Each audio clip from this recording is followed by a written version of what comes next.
Very spacious na single attached house in Cainta. 4-bedroom po ito and very low down payment. 300,000 lang po. You can already buy this amazing home. Tara, samahan niyo ako.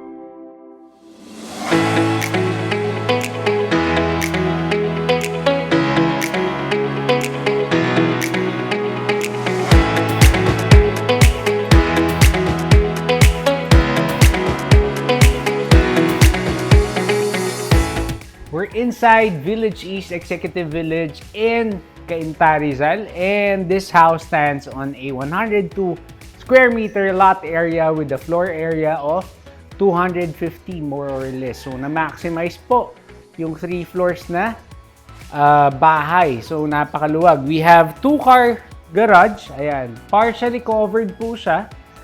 Pero maluwag po ito. Frontage would probably more or less mga 6 to 7 meters to. Ang luwag ng inyong frontage. So, if ever na isa lang sasakyan nyo, ang luwag pa ng pwede nyong galawan. And ang kagandahan sa kanya, 3/4, more or less 3/4 ng parking mo o ng garahe mo, covered na.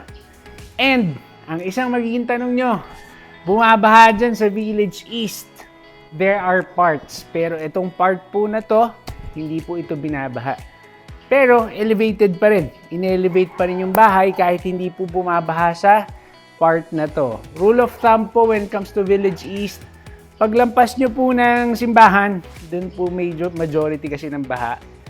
Karamihan po nung nasa left side na street, medyo safe po sa baha yun. Yung mga nasa kanan, medyo mas prone po yun sa baha. Ito po nasa kaliwa. So, safe po ito sa flooding. We have 2 more steps bukod sa elevation po ng inyong parking. We have 2 more steps papunta sa ating main door na bukas. Sasarado ko muna para makita nyo. Ayan. So, yung main door natin, hindi siya nakaharap doon. So, at least pwede pa kayo maglagay ng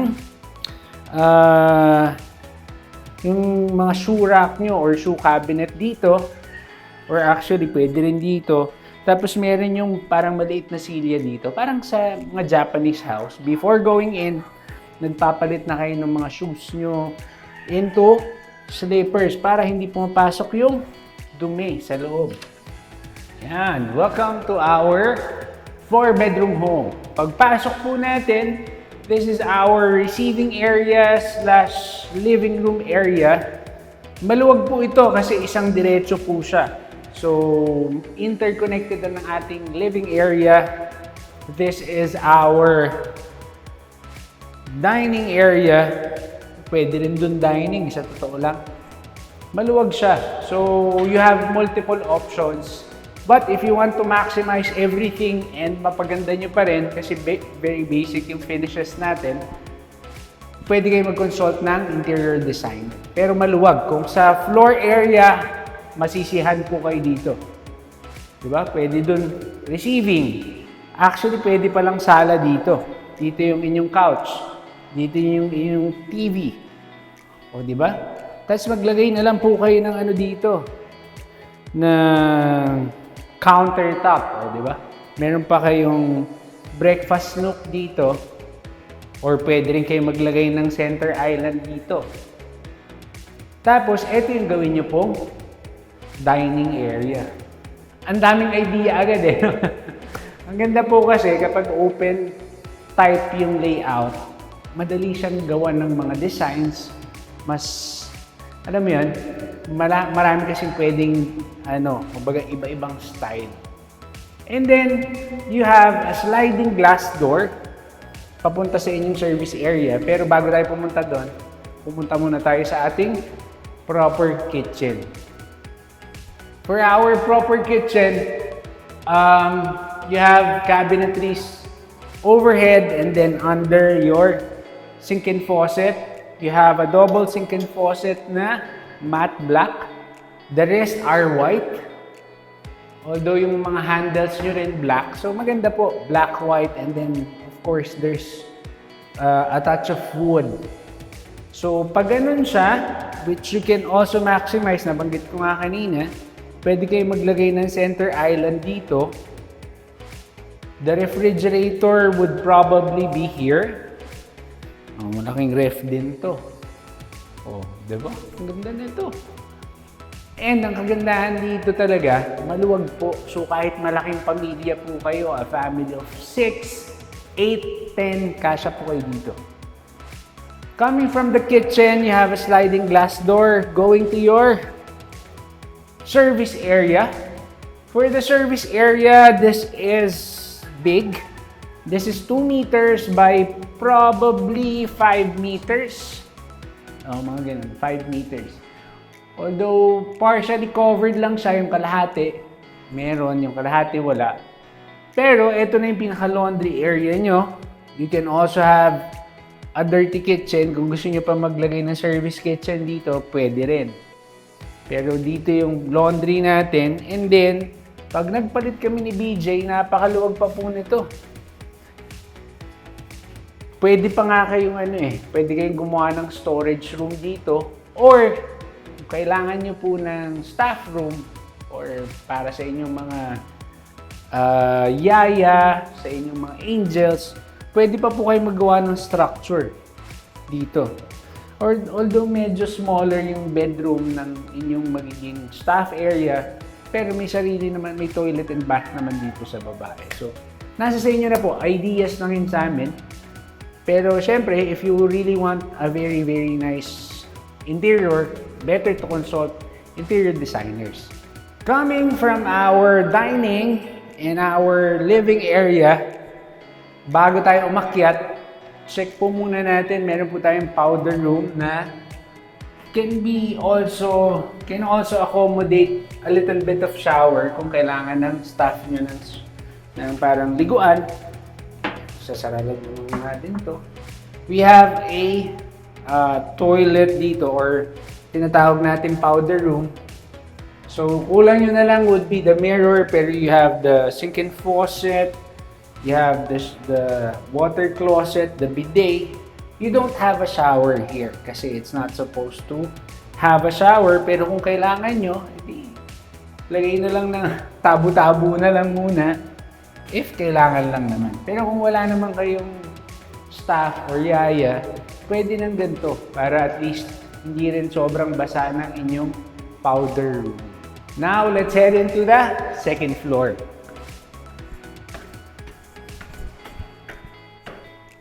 Yan, welcome to our second floor. For our second floor, we have 3 bedrooms here.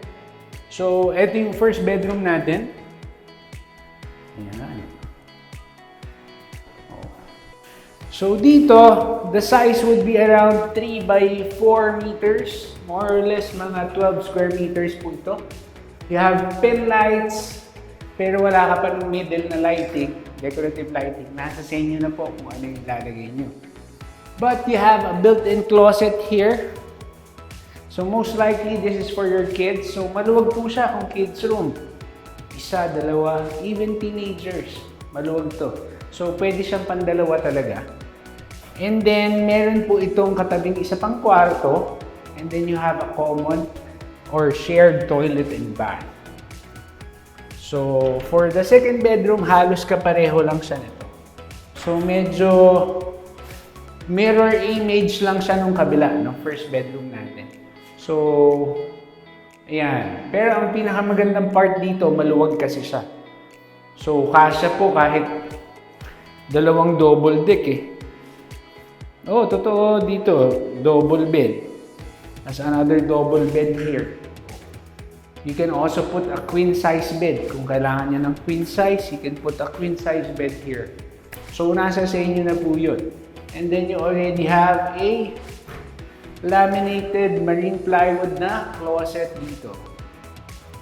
And then of course, meron tayong paglabas lang, meron tayong shared toilet and bath na sobra maluwag. Diba? Di hamak, mas maluwag po ito dun sa powder room natin kanina. This is more or less 1.8 meters. Tapos, probably mga 2.5 meters yung haba. So, mga 6 square meters siguro yung pinaka-size niya. And then, meron ka na rin lavatory, second faucet. Yung mirror, kayo na po ang nun, ang magde-decide kung anong design ang gagamitin nyo for the mirror. Pero, you have the matte black shower na dito and a kumbaga partial glass shower enclosure para lang hindi nag-spill over during shower. Kung gusto niyo naman, pwede nyo ring ipagawang yung buo, yung may slide para lang medyo mas dry syempre dyan sa toilet area. Pero yun, upgrade na natin yun. Pero sobrang affordable naman, pati down payment, para ka lang nagre-rent to own dito sa bahay na to. Yan. So, coming from the first 2 bedrooms, meron pa tayong parang lounge area dito sa second floor before going to the master bedroom. Actually, pwede nyo rin gawing office area yan. Yung paglabas mo, meron ka lang desk and then you have your desktop or yung mga laptops, pwede kayo dyan eh. Or pwede rin naman maglagay ng couch. Mag-TV ka dito, couch medyo malapit lang. So, probably pwede talaga to. Ganon, yung parang library/lounge area. Yan. Para lang may additional tambayan yung mga anak mo. And then this is our master bedroom. Oh, ha? Ang laki din nito. This is the master bedroom. Kasya po kahit king size bed. This is more or less 4 meters by 5 meters. Ito pa lang mismo na to, 20 square meters ka na. So, dito yung headboard mo. You have the socket on your left, right and on your left. Para kapag meron kayong bedside table, yung mga charger na rin yung mga cellphones nandyan. And then, on the other side, dito po natin pwedeng ilagay ang ating TV. Ayan. So, TV, pwede kayo mag-surround sound. For the AC, may mga nakaabang po tayo na split type AC. So, hindi pa po kasama usually ang aircon, pero may abang naman tayo.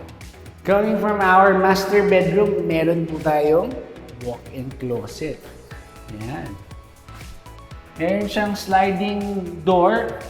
And then, ito, ang laki. Ang laki nung closet space nyo rito. So, ilan to? 1, 2, 3. Napakaluwag. Meron pa kayong ganito. O, pwede pa kayong maglagay ng mga ano nyo dito. Mga pinakamamahal yung mga watches or bags. Actually, hindi pala pwedeng bags kasi katabi niya yung toilet and bath. Baka, di ba? Doon, sa master bedroom, mamaya pagbalik natin, pwede kayo maglagay ng ano doon vanity area. So, coming from our walk-in closet, kadugtong na niya ang ating master's toilet and bath. For the master's toilet and bath, usually rectangular yung mga master's toilet and bath. Or yung typical. Pero this one's square type. Nandito ang ating second faucet, the lavatory, pero maluwag, di ba? hindi yung parang sikip na sikip ka. And then you have a spacious shower also. Actually, pwede ka pang mag-bathtub dito kung gugustuhin mo eh. Itong side na to, pwede ka maglagay ng bathtub eh. From here, pag ganon, pwede ka maglagay ng single tub lang naman. Alam mo yun? Just to end your long day with a hot bath. Napakaganda. For your shower, naka-piano keys na siya. Yan. It's matte black. Piano keys na. So, modern na rin siya.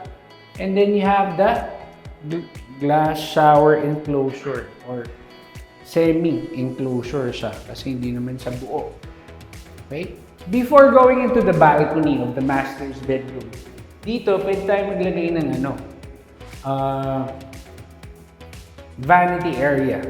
dito or this side. Pwede rin this side. Kung kailangan niya ng vanity area, makeup area for your wife, for your partner, dito, pwede dyan. And then, meron din kayong sariling napakaluwag na balcony. Tsaka super safe tong balcony na to. Ang taas eh, oh. Diba? Even if you have kids, biruin mo, I'm 5'6", so more or less to. More or less, mga 5, hindi naman, mga 4 something na tong height na to. Taas. So, very safe siya for smaller kids. Pwede pa sila mag-play dito, hindi masyadong delikado. Kasi nga, bakal and then very durable naman na salamin and then mataas siya. So, wag lang kayo maglalagay syempre ng mga pwedeng tungtungan. And of course, syempre, dapat lagi na may bantay ang ating mga kiddos. Welcome to the crowning glory of this property. Napakaluwag na 3rd floor. Ang luwag, ang laki. So, we have 2 doors here. Check muna natin yung 4th bedroom. This is our 4th bedroom. Dito po, makikita nyo na the view of Antipolo. Ayan, napakaganda. Mountainous view. The other side naman, mapapansin nyo later, papakita namin, kita nyo yung Ortigas. So, meron kang city skyline and then you have nature skyline. For the size of the 4th bedroom, medyo kapareho siya ng yung sa, hindi, this is bigger. This is bigger than the 1st and 2nd bedroom. Although wala siyang, hindi siya ensuite toilet and bath, katabi mo lang yung toilet and bath mo. And then you have the signature built-in closet. Yan. Tapos katabi mo lang yung toilet and bath na napakaluwag. Medyo madumi lang yung glass. Pero, ang luwag nito. Hindi lang siya nilagay sa loob kasi we have a big family area on the 3rd floor para anytime meron kayong event or may party kayo, hindi kailangan pumasok sa loob ng kwarto bago makapag-CR. Diretso CR na, di ba? An improvement probably, pwede niyong gawing double door. Diba? Meron kang door dito, may door yung kabilang kwarto o yung 4th bedroom. Usually sa mga condo, ganun po ang ginagawa. Pwede niyo rin ipagawa yun dito. Yan. And then, eto na. Ang laki na ito. Napakalaki po. Sala.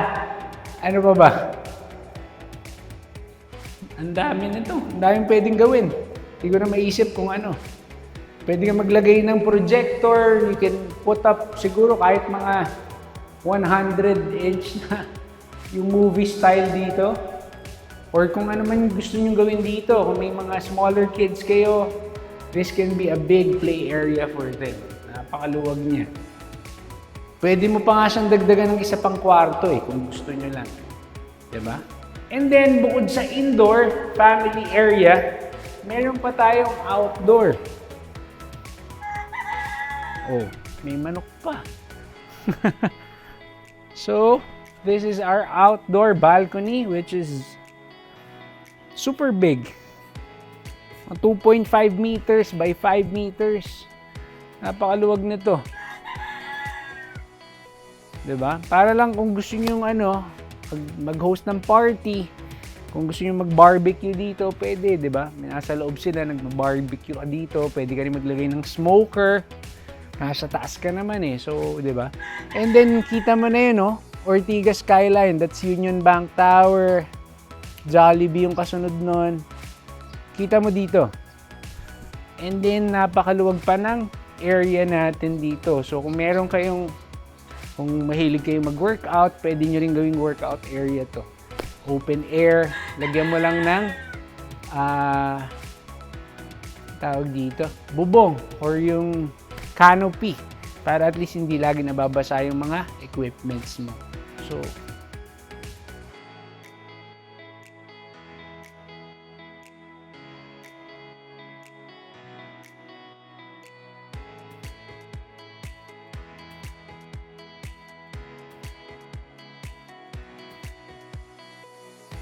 Picking up lang tayo guys for this amazing, modern, single-attached 4-bedroom home here in Village East Executive Homes here in Cainta, Rizal. So the property stands on a 102 square meter lot area with a floor area of 250. Napakalaki po, nakita nyo naman. It has 2-car garage, 4 bedrooms, and then ang dami pang open spaces like the 3rd floor na family area. The asking price for this property is just 12 million pesos. But the best part is may manok pa po kayong maririnig. Hindi, very nature friendly. Ang daming puno. And there are roosters. Ayan. The best part is very low down payment po. 300,000 lang po ang required down payment for this amazing house. So, para lang po kayo nagre-renta sa sarili nyong property. So, please let us know kung meron po kayong mga tanong, but you can contact us on the numbers below. If you want to see the property, tawag po kayo agad. Nag-iisa po yung gantong klase ng property. And please follow us on our social media pages, Facebook, Instagram, TikTok, sa RV Realty PH, focuses on house. And please follow I Am Realtor RV. Diyan nyo po makikita yung mga dealings namin with the clients, loan signing, tripping, ano pa ba? Mga papasko natin nung nakaraang Christmas. So, yun lang. Marami pong salamat and see you on the next one. God bless. Peace.